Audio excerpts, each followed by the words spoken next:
memuliakan Dia, karena kita adalah orang yang lebih daripada pemenang, orang yang selalu berkemenangan di dalam Kristus Yesus. Amin. Amin. Dari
kita mau siapkan hati kita. Kita mau menyembah Dia. Dengan kasih Kristus, Bapak ini semua untuk Ibu silakan.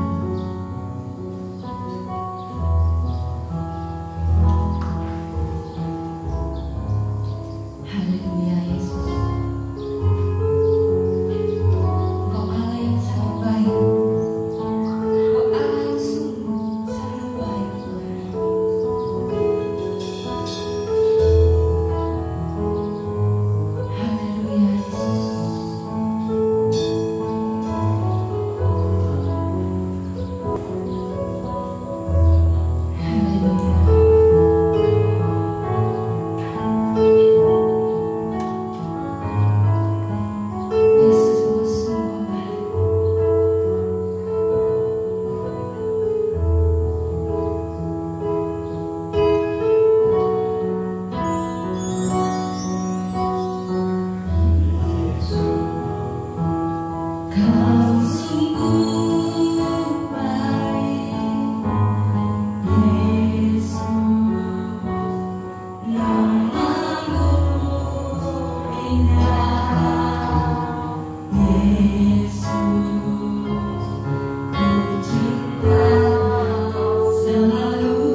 menyenangkan hati-Mu itulah tujuan hidup kami ya Tuhan.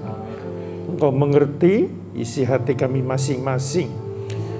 Pagi hari ini Tuhan, mungkin ada sebagian anak-Mu yang mendengarkan firman ini, yang punya tujuan menyenangkan hati-Mu, tetapi kenyataannya belum mampu atau belum bisa.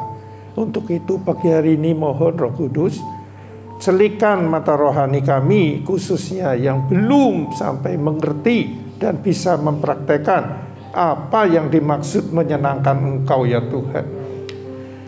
Kami siap membuka hati kami, melalui membuka telinga kami untuk mendengar pengajaran yang dari Engkau. Terima kasih dalam nama Yesus Kristus yang siap menerima firman Tuhan. Katakan dengan iman. Amin. Ya, shalom saudaraku, silakan duduk.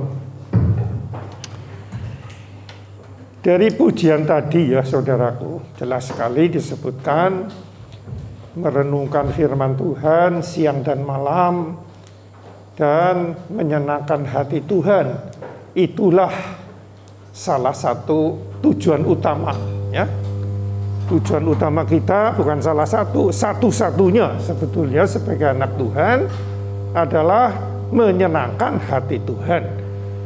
Ya, salah satu jalur untuk itu ya adalah membaca, ya merenungkan firman Tuhan atau menggayem istilahnya. Nah, kadang-kadang susahnya begini saudara, ya. Kita seneng gayem, ya. Bisa baca firman, bisa menyembah Tuhan, bisa merenungkan, bisa datang berjemaat, bisa macam-macam lah, ada kegiatan, tetapi nggak ngerti ya tujuan Tuhan sebetulnya apa, ya. Cuma kepingin menyenangkan, tapi nggak ngerti lah. Ini kadang-kadang jadi kayak orang ini gagal paham, saudara.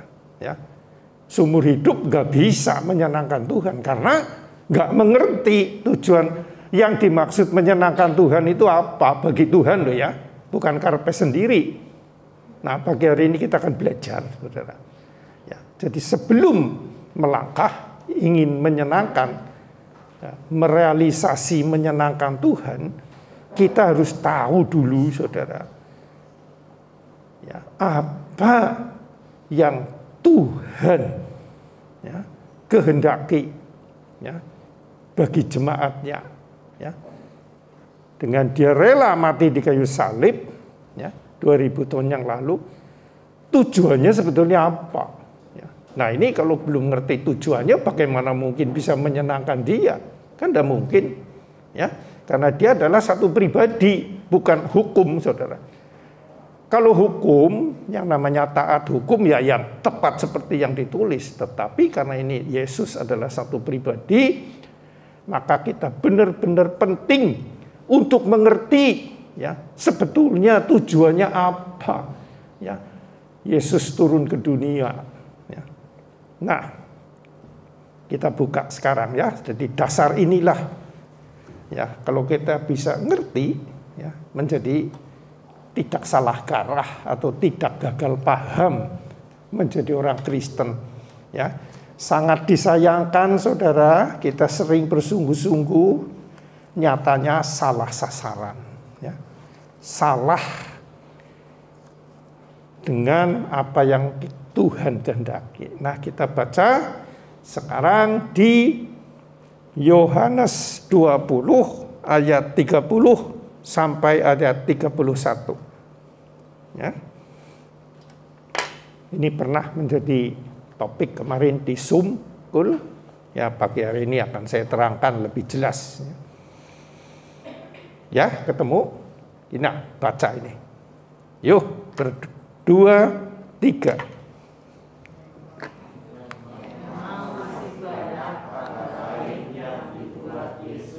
Di depan mata murid-muridnya yang tidak tercatat dalam kitab ini.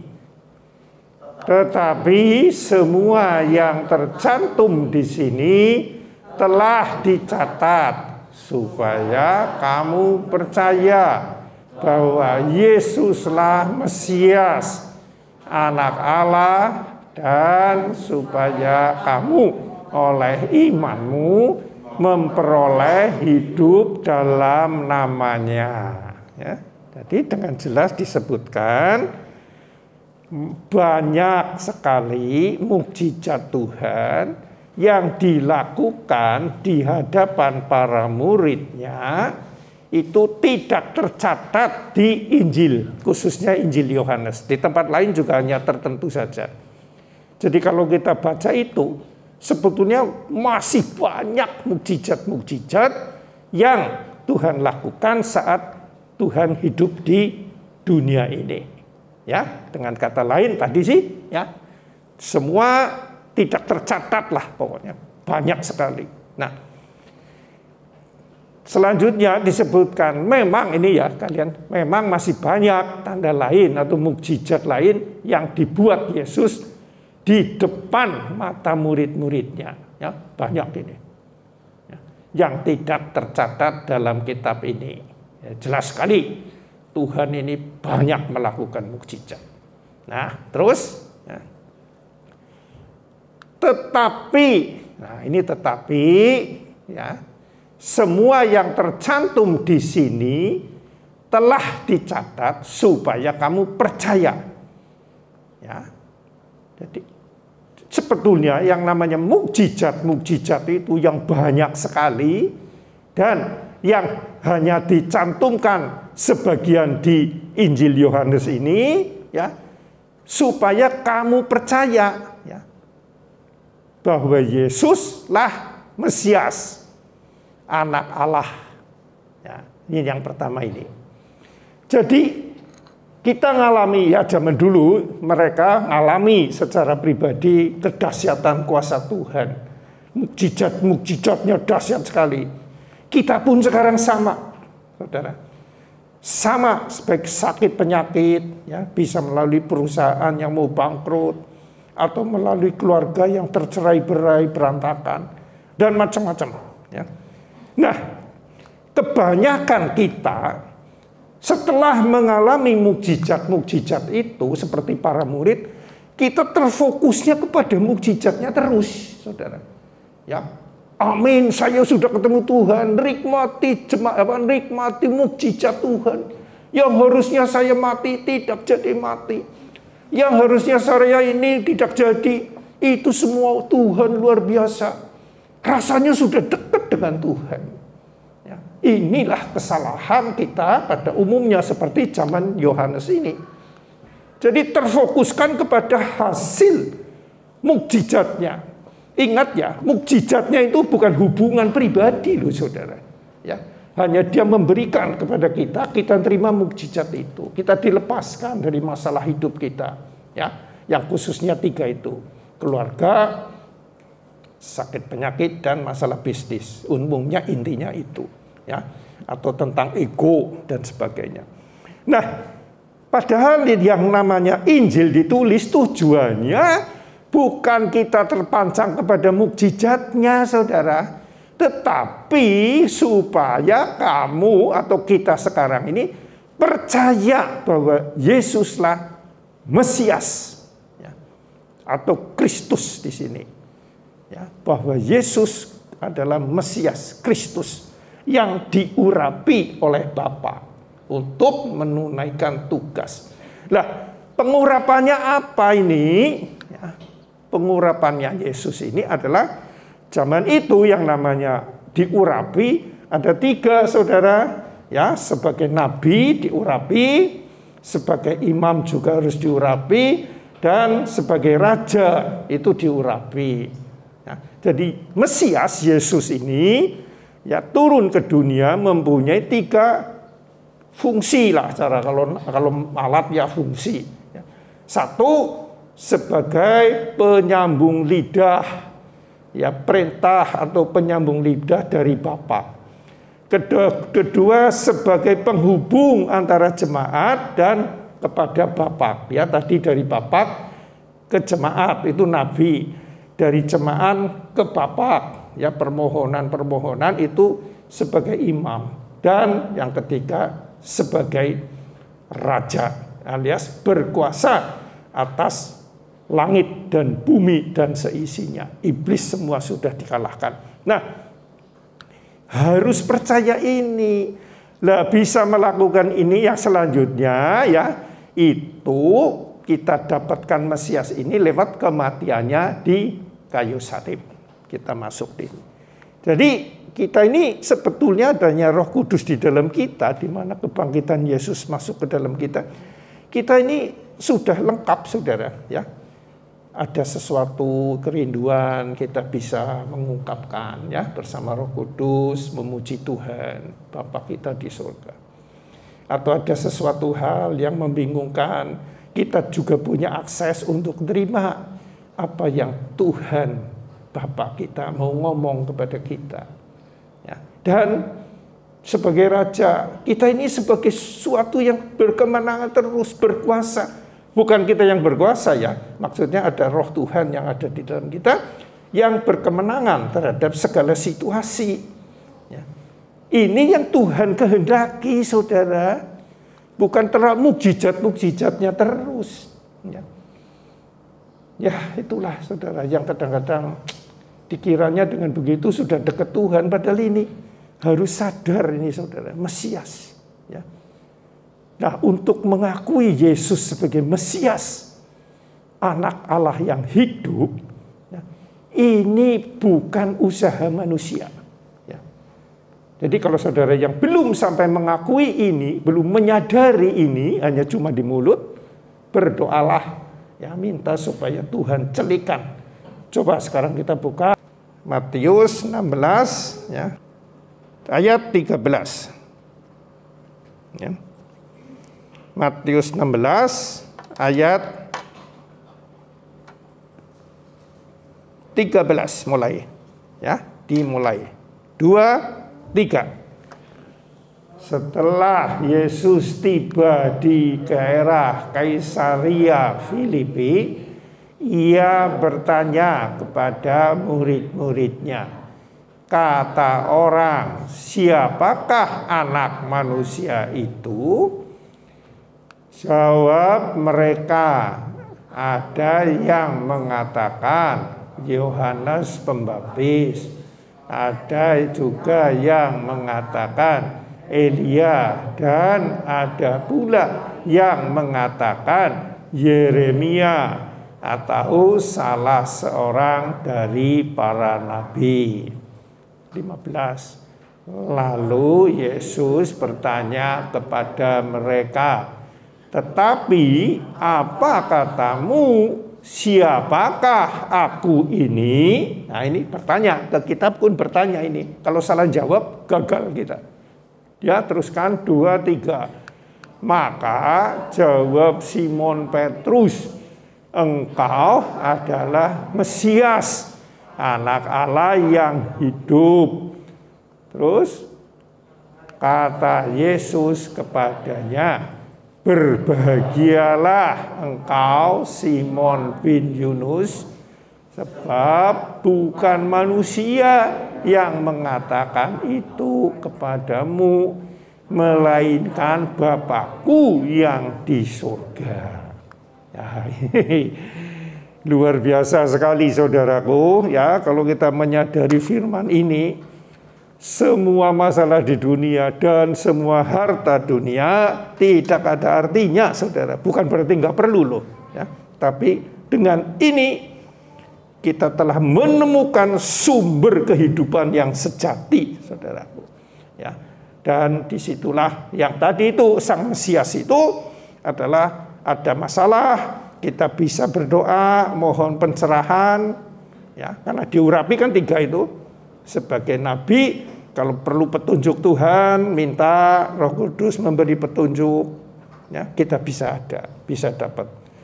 Kalau kita lagi bingung bertanya, ya, ayatnya di Yakobus 1 ayat 4 disebutkan minta, ya, diberi jawaban. Ya. Kalau sedang pusing, tertekan, ya, Dia sebagai Raja Maha Kuasa, kita mampu mengatasi hal tersebut. Nah, kita sudah punya alat ini, yaitu dalam satu pribadi Mesias ini, saudaraku. Ya. Satu pribadi Mesias ini melingkupi tiga tugas, ya, tiga kemampuan, ya, kuasa yang dia beri. Nah, umumnya orang-orang itu menganggap dia hanya sebagai nabi biasa. Nah, tetapi disebutkan bahwa Petrus mewakili, ya, yang lain mengatakan, engkau Mesias, Anak-Allah yang hidup. Kata Yesus, berbahagialah engkau Simon bin Yunus, sebab bukan manusia yang mengatakan itu kepadamu, melainkan Bapakku yang di surga. Nah, inilah saudara, kita sering-sering mengejar kebahagiaan, ya, tapi nggak dapat, kurang terus. Tapi kalau kita sampai klik, amin, Mesias Yesus Kristus, maka kita disebutkan sebagai orang yang berbahagia, ya. Dan ini nyata, saudara. Kenapa? Karena kebahagiaan yang kita terima dengan menerima Yesus sebagai Mesias itu adalah sebagai anugerah, saudara, ya, bukan usaha manusia. Pemberian yang tidak ternilai harganya, ya, disebutkan, bukan engkau, ya, bukan manusia, dan termasuk engkau manusia. Ya. Jadi kalau kita percaya hanya Yesus sebagai Mesias hanya di mulut, kita masih jadi orang Kristen yang pusing terus hidupnya, saudara. Sedikit-sedikit, ya macam-macam lah, ya, gelisah, khawatir, marah, nggak puas, dan macam-macam. Karena mengakui Mesias ini sebagai dari sudut manusia saja, ya. Kalau Yesus ngomong pengakuan ini harus pemberian dari Bapa. Nah, ini perjuangan kita menjadi orang Kristen yang belum klik dengan Tuhan Sang Mesias, ya.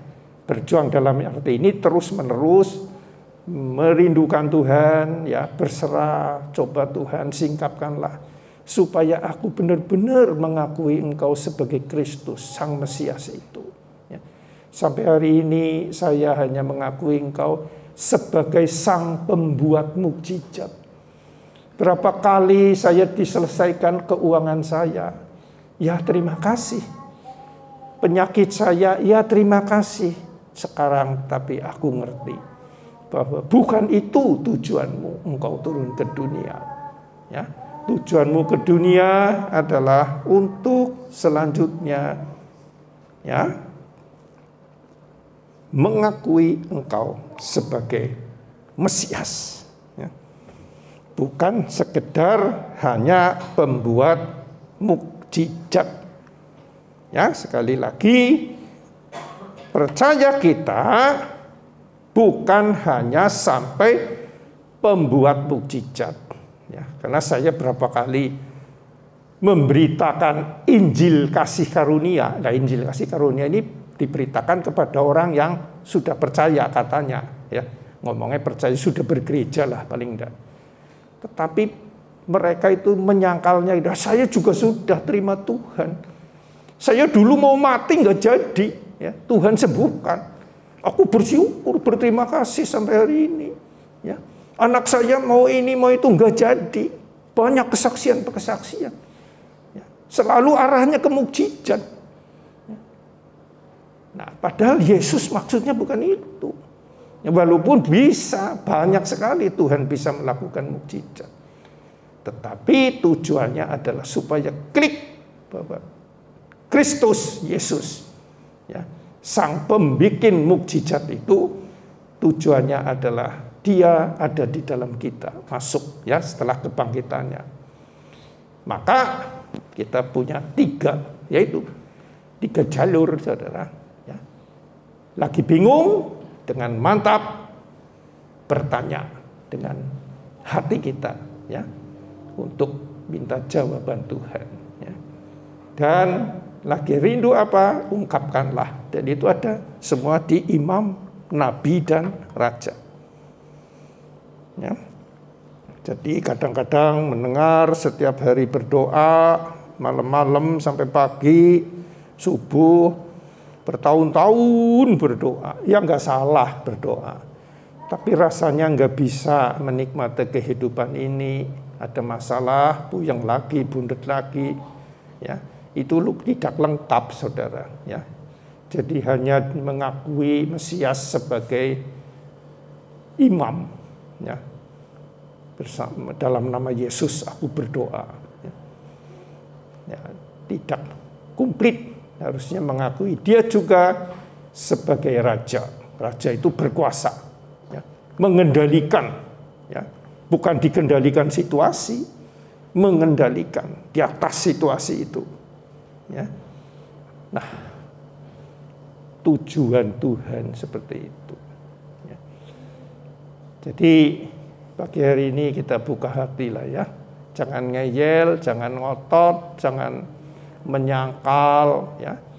Lepaskan semua pemikiran-pemikiran yang dulu sudah tertancap di dalam hati kita, ya. Yaitu, wah, Yesus mengasihi aku. Memang Yesus mengasihi aku, ya.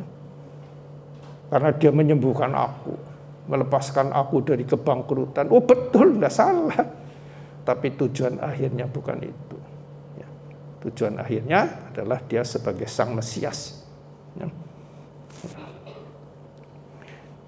Dan itu semua bukan kata orang.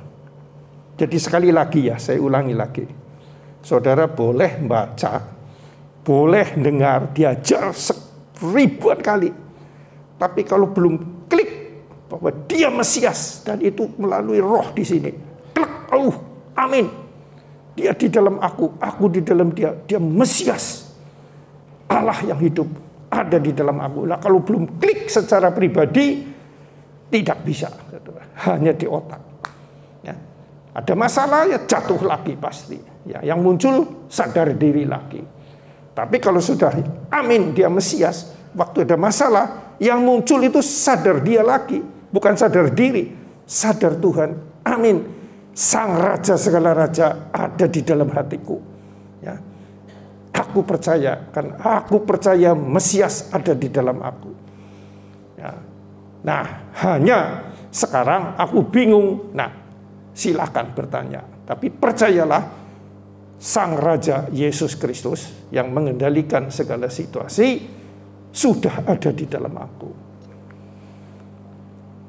Nah, nanti berubah kalau seperti itu. Ya.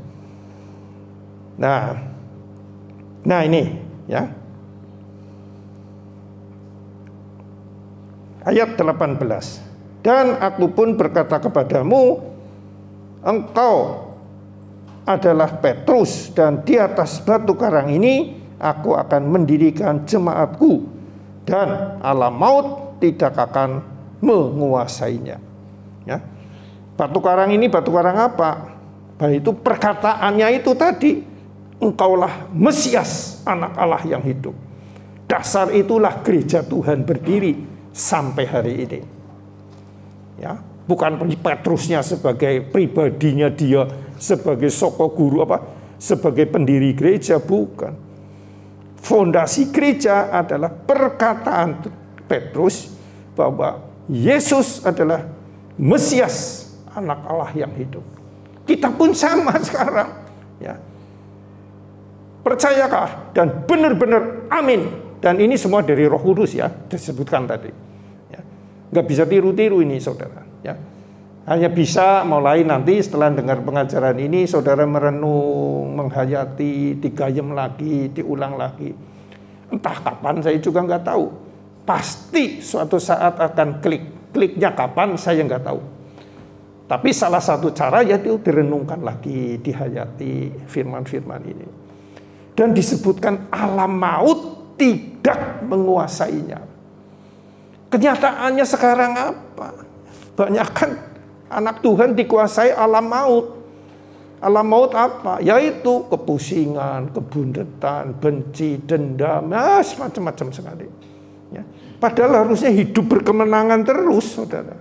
Ya. harusnya ya. Tapi ya paling tidak misalkan jatuh ya cepat-cepat sadar Tuhan lagi lah ya. Enggak berkelanjutan sampai stres begitu, enggak. Ini alam maut. Kenyataannya banyak orang Kristen yang hidup masih di dalam suasana ketakutan, takut mati, takut ini, takut itu, ya, maut dari suasananya. Ya, tidak betah, rasanya gelisah, kecewa, mumet bunget. Padahal janji Tuhan di dasar kata-kata akulah Mesias, gerejaku didirikan, alam maut tidak menguasainya. Wah, dahsyat sekali. Aduh, luar biasa Tuhan kita, saudara. Ya, tetapi ini Mesias, ya, anak Allah. Dan ini sebetulnya ayat ini belum terjadi waktu ditulis, ya. Waktu ditulis ini oleh Yohanes ini, waktu kejadian Mesias, anak Allah yang hidup ini belum terjadi. Nanti terjadinya setelah mati dan bangkit hari ketiga. Sekarang ada di dalam kita. Ya, itulah ya. Jadi sekarang kita kembali ke Yohanes 20.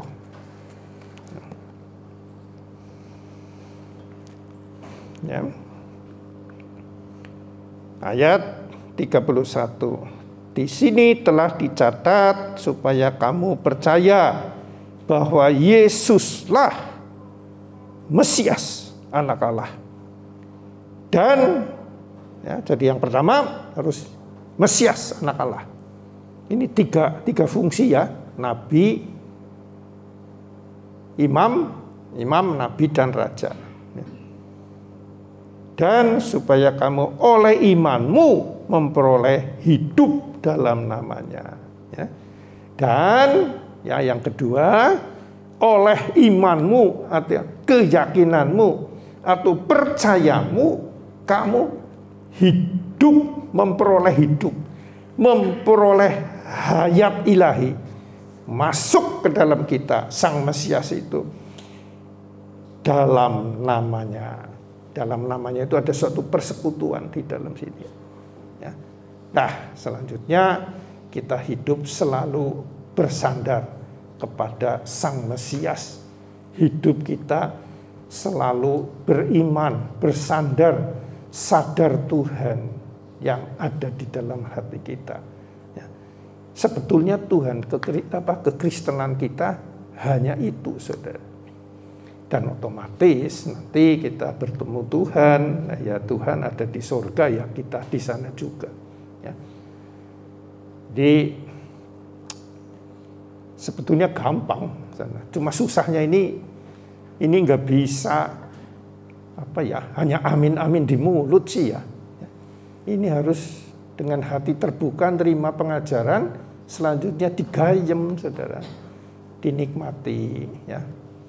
Kalau perlu diulang ya, nanti dibuka lagi di YouTube ya, dinikmati, saudara, dihayati. Maksudnya apa ya? Jangan dibiasakan zaman dulu, yang penting datang ke gereja minggu, wah sudah rohani, sudah terima firman. Kalau terima belum menjadi bagiannya, ya percuma, saudara. Saudara, saya kasih uang 1 juta, nggak dipakai sampai saudara mati, berguna enggak? Ayo, saya mau tanya. Anggaplah saya kasih uang 1 miliar lah, misalkan gitu ya. Diterima oleh saudara, nggak digunakan untuk beli apapun, berguna enggak uang itu? Ya enggak ada gunanya, semua ditinggal. Ya. Kita pun sama, kita sudah terima Tuhan dalam hati kita. Ya. Harusnya kita itu selanjutnya hidup selalu mengizinkan Dia, ya, berkarya dalam kita dan melalui kita. Ya. Terus menerus, itulah yang namanya menyenangkan hati Tuhan.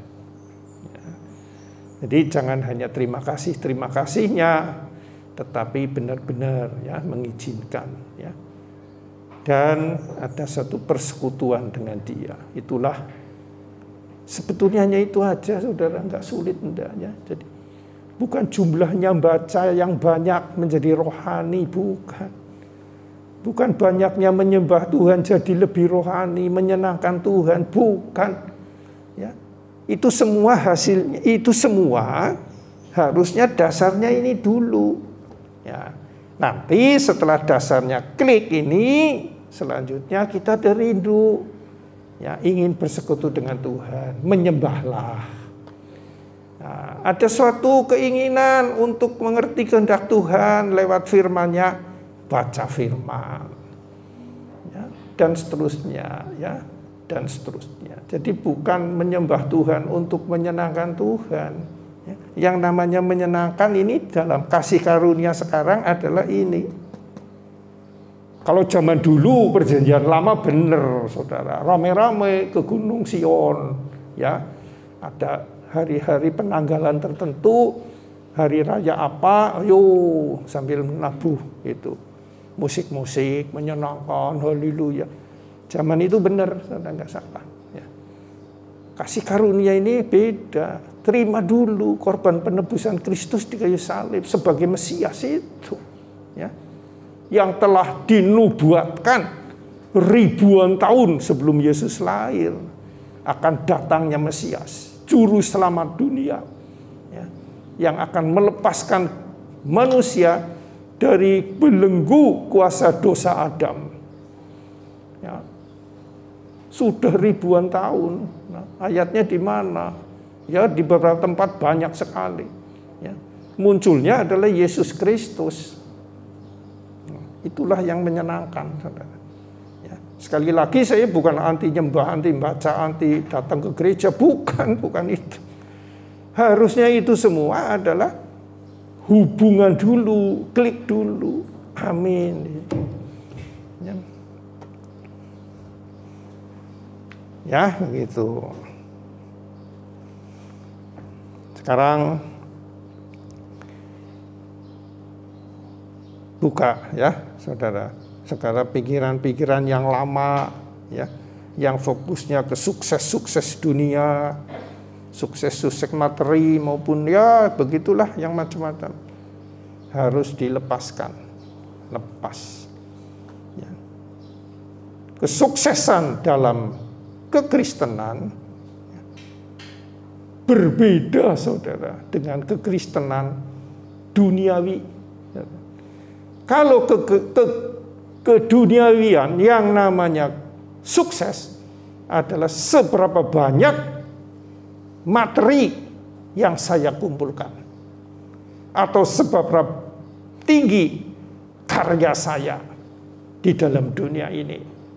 Ya, contohnya badminton atau sepak bola dan sebagainya. Saya harus lebih daripada yang lain.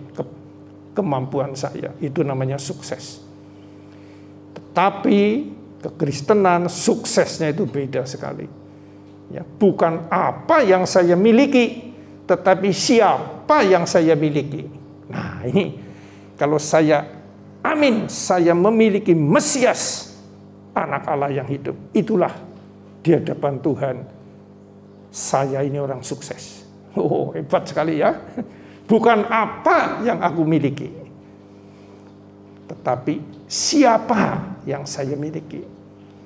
Ya. Saya memiliki Sang Mesias, apa saya memiliki manusia Adam yang lama, yang saya warisi dari Adam yang telah jatuh dalam dosa. Nah, kalau kita tetap mewarisi Adam yang lama, ya, walaupun jadi orang Kristen, tetapi kenyataannya masih hidup di dalam Adam yang lama, pola-pola yang lama, ya, di hadapan Tuhan tidak sukses, namanya gagal. Karena tujuan Tuhan adalah supaya orang Kristen, orang percaya, orang kita ini dunia percaya Dia adalah Mesias. Ya, itulah saudaraku yang harus disadarilah. Ya. Sebetulnya kasih Kristus demikian luar biasa sampai Dia mati di kayu salib, tujuannya ini. Ya, selanjutnya ikuti terus, nikmati, ya, hayati saudara akan kebenaran firman ini. Ya. Apakah orang Kristen jadi harus melarat, makin miskin, makin rohani? Oh ya bukan itu. Ya, bukan itu. Bisa kaya, bisa saudara, bisa sukses, bisa. Tapi bukan tujuannya itu. Tujuannya pengenalan pribadi akan Sang Mesias, ya, dalam keseharian, ya, dalam tingkah laku, ya. Nah nanti hasilnya berubah, saudara. Ya. Saudara boleh memiliki seisi dunia, ya. Kita boleh bisa cari situ, ya. Tetapi tanpa memiliki Kristus, kosong benar-benar, ya. kurang terus, ya. Adanya kurang dan kurang, tidak ada puasnya, ya. Mungkin secara materi sudah cukup, tapi yang lain, ya, istrinya rasanya kurang, suaminya ya dirasa kurang, anaknya kurang, ya semua kurang, ya. Tapi bersama Tuhan nanti bisa Tuhan tuntun, ya. Kekurangan itu harusnya tugasmu untuk melengkapi dia, berdoa untuk dia, ya, bukan menuntut dia berubah sesuai kehendakmu, tapi doakan dia supaya dia mengenal Tuhan secara pribadi, maka hasilnya akan sesuai dengan Tuhan dan membawa damai, otomatis dari lagi, ya, karena Sang Raja Damai ada di dalam kita. Oke. Itulah yang bisa saya bawakan, ya, pagi hari ini, ya, sesuai pujian tadi, ya, mengasihimu dengan segenap hati, ya, merenungkan firman Tuhan siang dan malam, ya. Tapi jelas, ya, sekali lagi dasarnya adalah Yohanes 20 ayat 31, ayat 30 dan 31. Nah, sebagai penutup, ya, kita buka sekarang. Ayat ini ada yang mendukung, saudara, bukan hanya satu. Yohanes 6 ayat 24 sampai 29. Saya bagikan, ya. Mulai ayat 24. Ini kisah ini terjadi setelah Tuhan memberi makan 5.000 orang dengan 5 roti 2 ikan. Laris banget, saudara. Ramai pada ngejar-ngejar. Inilah calon raja. Sehingga kami nggak usah kerja, makan gratis terus. Wah, malah akhirnya ini dipaksa jadi raja. Raja dunia, Tuhannya nggak mau. Nah, ini Tuhan meluruskan, ya. Sebetulnya ini paralel dengan firman tadi. Ayo kita baca bersama-sama. Yohanes 6 ayat 23. Mulai. Yohanes 6 ayat 23. Ya? 2, 3. Tetapi sementara itu beberapa perahu lain dari Tiberias dekat ke tempat mereka makan roti sesudah Tuhan mengucap syukur atasnya.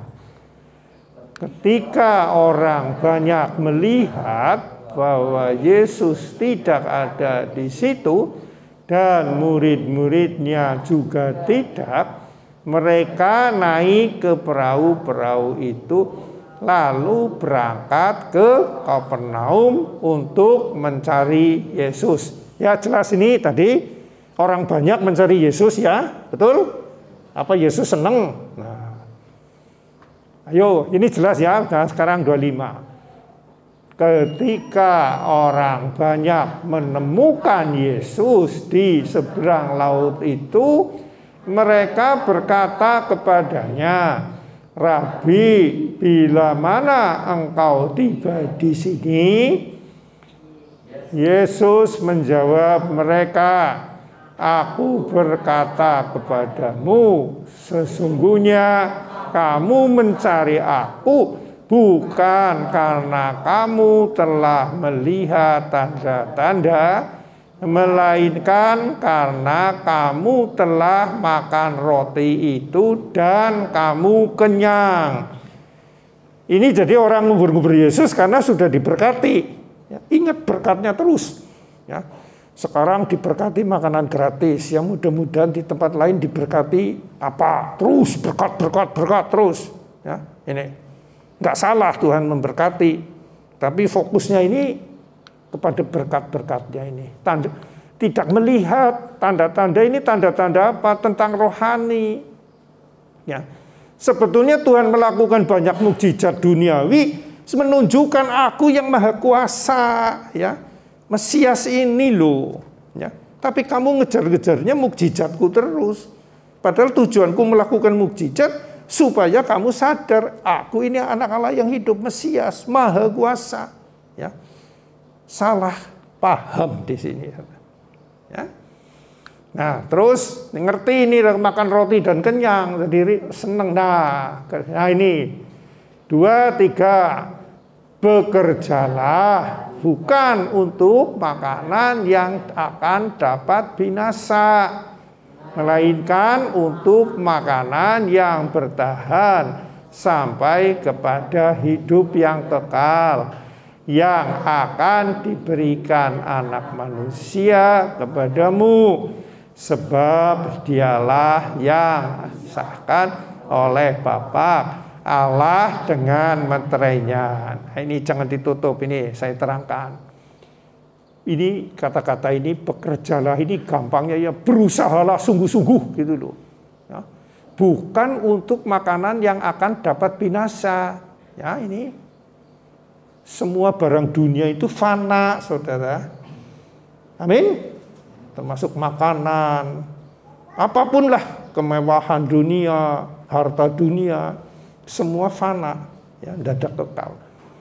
Jangan mengejar-ngejar itu, ya. Tapi kejarlah ya makanan yang bertahan sampai hidup yang kekal. Lah makanan ini makanan apa? Yaitu Yesus Kristus. Di ayat lain disebutkan, akulah roti hidup. Barang siapa makan aku, dia tidak akan lapar selama-lamanya. Ada kekenyangan dalam roh. Ya. Jadi kita memiliki Yesus dimakan gitu. Ya, ini dengan iman. Ya. Nah ini ya, yang akan diberikan anak manusia kepadamu, sebab dialah yang disahkan oleh Bapa Allah dengan meterainya. Ya, Yesus inilah, terima Yesus, nikmati, hayati. Ya, itulah yang Tuhan kehendaki. Jangan fokusnya ke hal-hal yang fana, yang materi. Yang materi yang fana itu hanya pendukung, saudara. Ya, hanya bukan tujuan, ya, bukan tujuan, tapi pendukung, mendukung kita belajar rohani sementara kita masih hidup di dunia, supaya rohani kita semakin dewasa. Kita perlu uang untuk makan, untuk minum, ya, untuk beli Alkitab misalkan zaman dulu. Kalau sekarang beli HP, ya bisa ada Alkitabnya di situ, ya. Itu semua perlu uang. Nah, tapi bukan itu tujuannya. Sekarang ayat 28. Ayo 2, 3. Lalu kata mereka padanya, apakah yang harus kami perbuat supaya kami mengerjakan pekerjaan yang dikehendaki Allah? Nah ini perhatikan. Manusia ini langsung ya nangkepnya salah ini. Apakah yang harus kami perbuat? Perbuat. Ini seperti Marta ini, kepenginnya langsung berbuat apa? Ya. Supaya kami mengerjakan pekerjaan yang dikehendaki Allah. Nah, ini kita banyak di sini. Ya, dikiranya semakin banyak baca, semakin senang Tuhan. Semakin sering nyembah, menyenangkan hati Tuhan. Padahal harusnya klik dulu, baru menyembah. Nah, ini baru nanti terjadi hubungan. Ya, selanjutnya, buka lagi. 2, 3.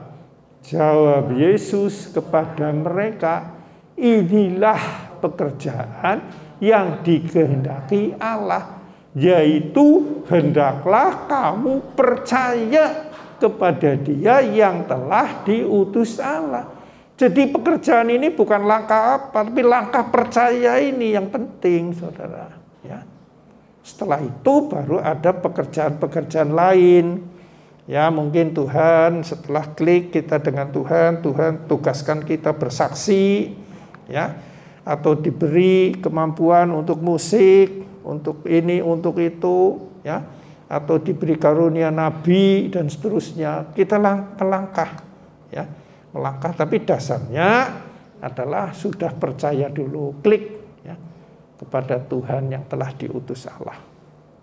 Jadi ayat ini sebetulnya sudah ditulis, tapi tadi penutupnya di pasal 20 diulang istilahnya. Ya, berapa kali memang terjadi pengulangan di ayat-ayat di Injil ini banyak sekali supaya kita ingat terus. Ya. Itulah yang bisa dibawakan pagi hari ini.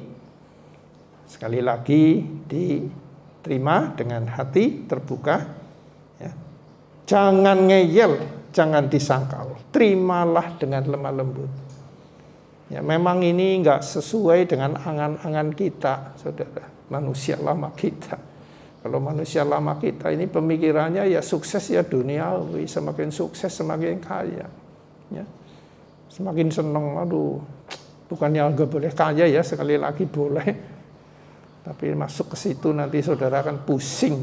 Ya. Wah itu kaya itu, ya, maju rohaninya, diberkati Tuhan. Jadi menghitung berkat Tuhan, menghitung berkat Tuhan disejajarkan dengan berkat yang fana. Sebetulnya itu pelecehan, saudara. Dia yang memiliki segala sesuatunya, berkuasa atas langit dan bumi dan seisinya, kok disetarakan dengan ciptaannya? Kan pelecehan, betul? Nah itu, jangan sampai kita ke situ.